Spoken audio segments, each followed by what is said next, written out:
uma leitura sobre Cristo vem ao mundo,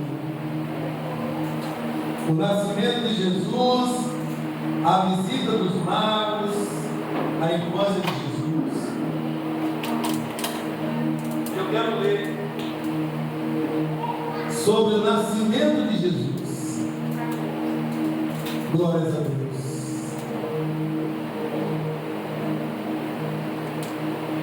Irmãos, o nosso Salvador, quando Deus pode deixar gravando, tá? O nosso Salvador Jesus Cristo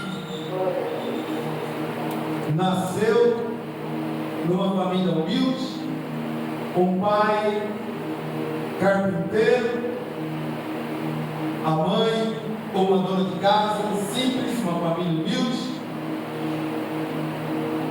E Jesus deixou o seu lugar de glória para se tornar como nós. Jesus abriu mão de toda a honraria que ele tinha direito por amor a mim e a você. E ele sofreu todo tipo de humilhação que o ser humano pode suportar por mim e por você. O nascimento de Jesus, situado entre as colinas da Galileia, a pequena cidade de Nazaré era o lar de José e Maria, que posteriormente se tornaram os pais terrestres de Jesus. José pertencia à linhagem ou família de Davi. E quando saiu um decreto para o levantamento do censo da população, ele teve que ir a Belém, cidade de Davi, para ali registrar seu nome. Era uma jornada penosa, dadas as condições em que as viagens eram feitas naquela época. Maria, sua esposa, que acompanhava o seu esposo, sentia-se extremamente fatigada ou cansada ao subir a colina na qual Belém se localizava. E como desejava um lugar confortável onde pudesse repousar, mas as hospedarias estavam todas lotadas. Os ricos e orgulhosos estavam bem alojados, enquanto aqueles humildes viajantes tiveram que encontrar descanso em uma rude estrebaria, ou seja, uma cocheira. Embora José e Maria não pudessem pagar e não tivessem bens terrestres, sentiam-se amparados pelo amor de Deus, e isso os tornava ricos em paz e contentamento. Era o filho do Rei Celestial que estava prestes a honrá-los de maneira maravilhosa. Anjos os acompanhavam durante a viagem, e quando a noite chegava, os mensageiros celestes guardavam o seu repouso. Não foram deixados a sós, pois os anjos permaneciam com eles. Ali, naquela pobre estrebaria, nasceu Jesus, o Salvador, e foi colocado em uma manjedoura, o Filho do Altíssimo, aquele cuja presença havia inundado as cortes celestiais com sua glória, agora repousa em um rude berço. Ou seja, aquele que vivia em glória junto do seu Pai, hoje o lugar de descanso dele era a estelaria, ou seja, uma cocheira. Antes de vir à terra, Jesus fora o comandante das hostes angelicais, os mais brilhantes e exaltados filhos da alva, e anunciaram sua glória na criação. E em sua presença diante do trono, cobriam o rosto e lançavam-lhe aos pés suas coroas, cantando hinos de triunfo ao contemplarem seu poder e majestade. Entretanto, esse glorioso ser tanto amou os desamparados pecadores, que tomou sobre si a forma de um servo para que pudesse sofrer e morrer por nós. Nós que, irmãos, eu e você. Jesus poderia ter permanecido ao lado do Pai, usando a coroa e as vestes reais, mas, por amor a nós, trocou as riquezas do céu pela pobreza da terra. Jesus escolheu renunciar ao posto de supremo comandante e à adoração dos anjos que tanto o amavam. Escolheu trocar a adoração dos seres celestes pela zombaria e desprezo de homens ímpios. Por amor a nós, aceitou uma vida de privações e uma morte vergonhosa. Por amor a mim e a você, Ele abriu mão de tudo isso. Por amor a nós, aceitou uma vida de privações e uma morte vergonhosa, porque era uma vergonha ser crucificado. E Jesus foi por mim e por você. Pelo Reginaldo, pela irmã Geralda, pela Solange, minha esposa, Solange evangelista, irmã Eleni, irmão Eduardo, irmão Deilson, irmão Cássio, irmão Leonardo, irmão Pedro, pelo irmão Will e pelo Noah, que aqui estão hoje. E por aqueles que também aqui não estão. Foi por todos nós que Ele abriu mão do teu lugar de glória para ser como eu e você. Abriu mão da adoração, porque Jesus ele era adorado naquele lugar como o Pai. Os anjos cantavam em sua glória e em sua honra, mas Ele abriu mão por amor a mim e a você. Cristo fez tudo isso para provar o quanto Deus nos ama. Viveu na terra para mostrar como podemos honrar a Deus através da obediência à sua vontade. Assim agiu para que, seguindo seu exemplo, possamos finalmente viver com Ele no lar celestial. Os sacerdotes e príncipes judeus não estavam preparados para receber Jesus. Sabiam que o Salvador viria em breve, mas esperavam que viesse como um rei poderoso, que traria poder e riqueza, dinheiro para a nação. Eram por demais orgulhosos para aceitar o Messias como um bebê indefeso. Por isso, quando Jesus nasceu, Deus não lhes revelou um grande acontecimento, mas enviou as novas de grande alegria a alguns pastores que guardavam seus rebanhos na colina de Belém. Eram homens piedosos, e enquanto cuidavam das ovelhas, conversavam a respeito do Salvador prometido e oravam tão sinceramente por sua vinda, que Deus enviou-lhes brilhantes mensageiros desde o seu trono de luz para lhes contar a respeito das boas novas. Homens estavam pastoreando as suas ovelhas, pastores e ovelhas, e ali eles conversavam sobre o Messias, e eles oravam a Deus para que esse dia ocorresse logo, porque eles queriam receber o Messias. E o Senhor manda uma mensagem para esses homens, para que eles possam saber: nasceu o Messias.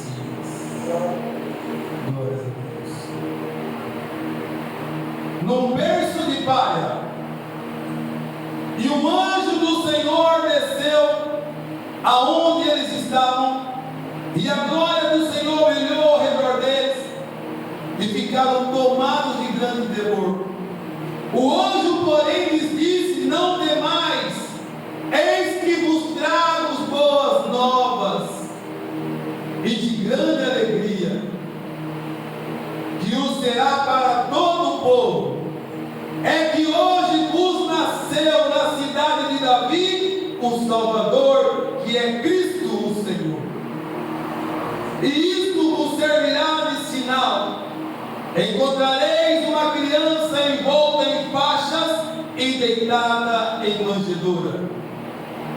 E subitamente apareceu um anjo, uma multidão da milícia celestial, louvando a Deus e dizendo: glórias a Deus nas maiores alturas, e paz na terra entre os homens a quem Ele quer bem.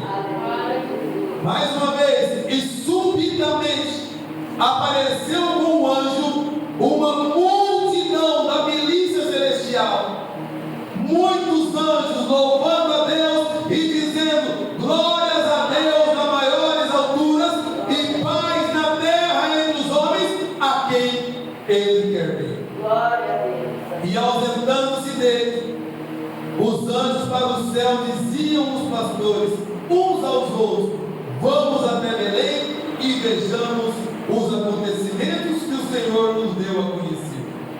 Foram apressadamente e acharam Maria e José e a criança deitada na manjedoura. E vendo-o, divulgaram o que lhes tinha sido dito a respeito deste menino. Todos os que ouviram se admiraram das coisas referidas pelos pastores. Maria, porém, guardava todas essas palavras, meditando-as no coração. Glórias a Deus. A visita dos magos. E era desejo de Deus que o seu povo,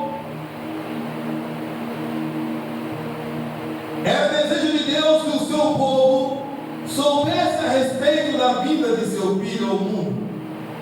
Os sacerdotes deviam ter ensinado o povo a esperar o Salvador, porém eles próprios não sabiam sobre a vinda do Messias.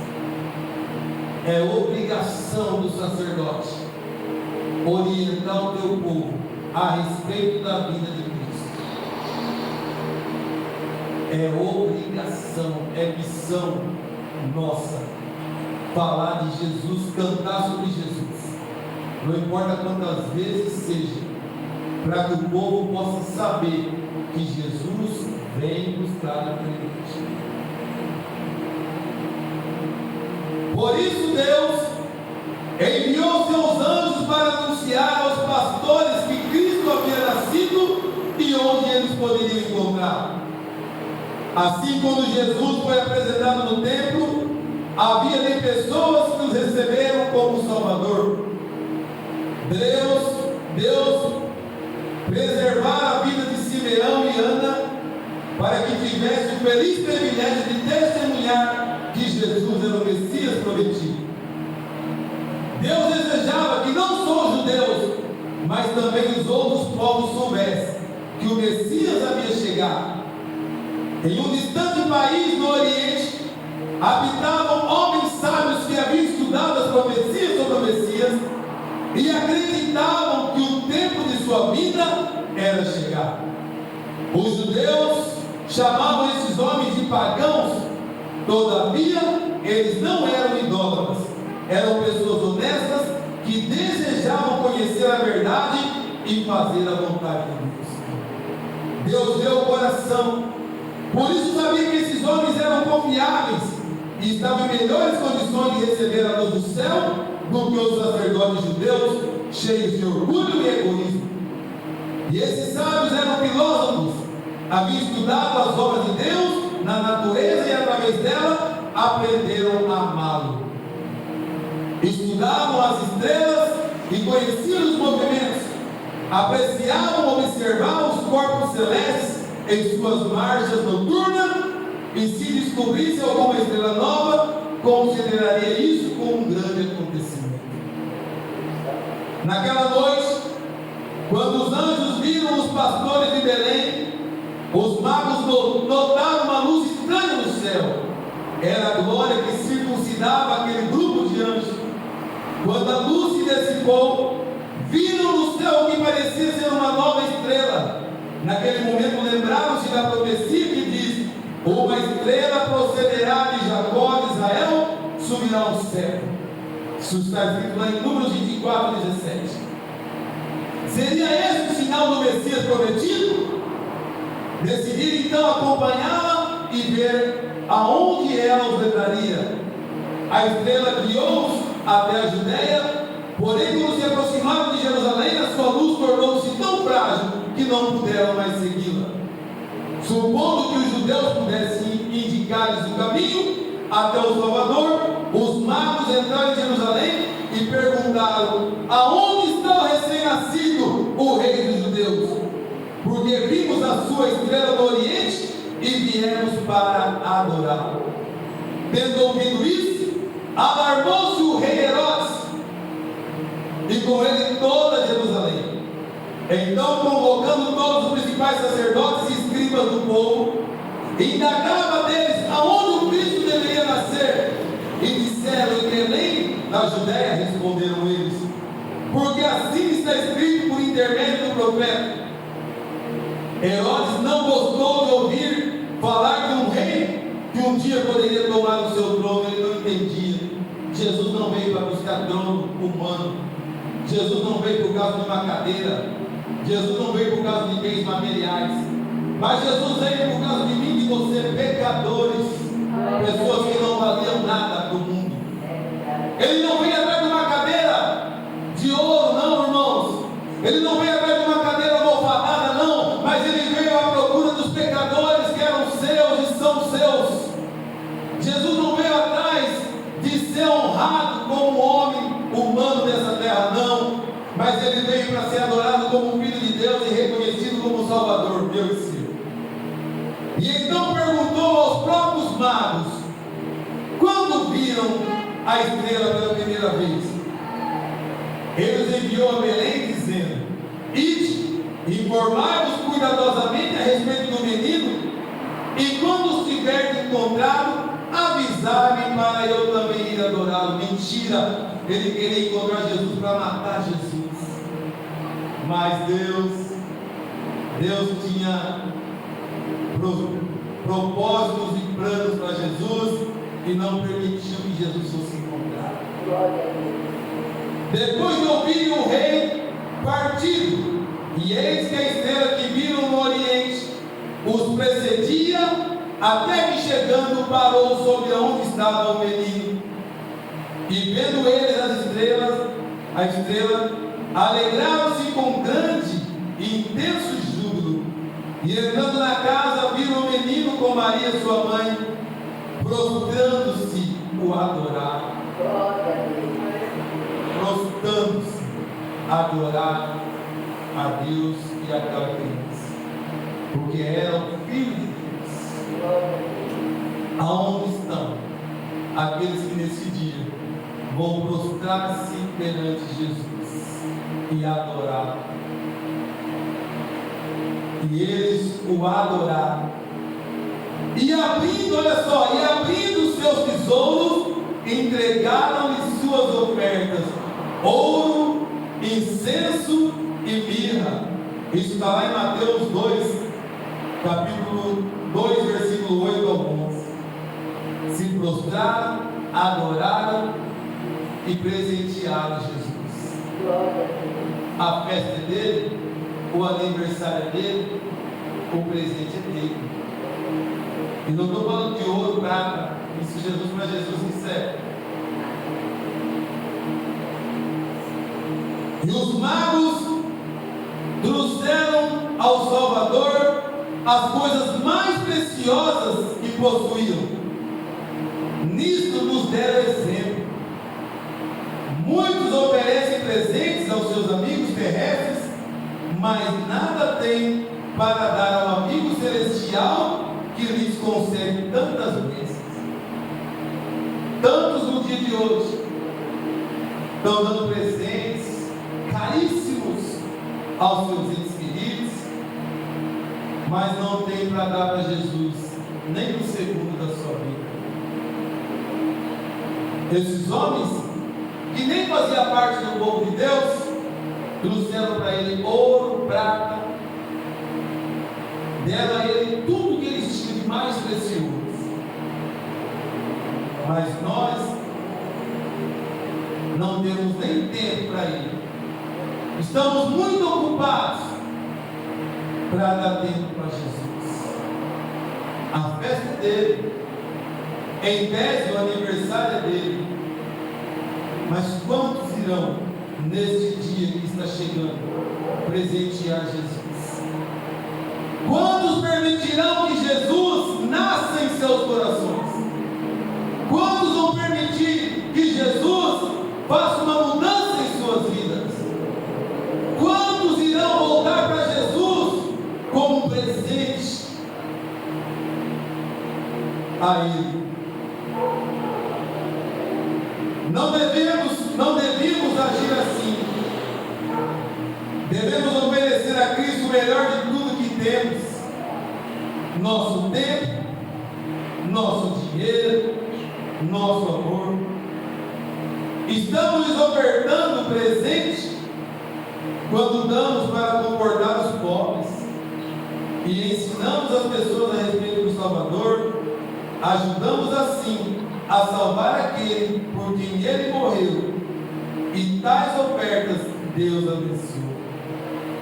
Olha só, estamos lhes ofertando presentes quando damos para confortar os pobres e ensinamos as pessoas a respeito do Salvador. Ajudamos assim a salvar aqueles por quem ele morreu. Tais ofertas Deus abençoa. Hoje, o presente que você pode dar para Jesus é dar um alimento para alguém que bater na tua porta,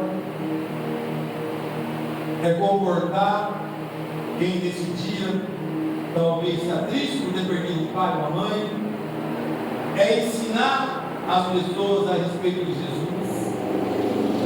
Esse é o nosso presente para Jesus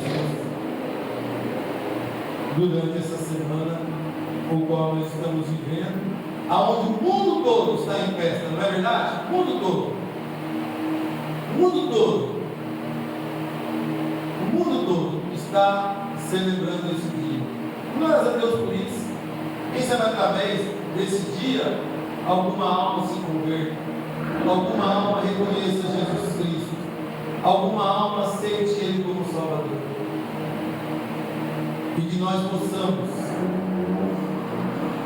presentear Jesus com nossa obediência, com a nossa dedicação.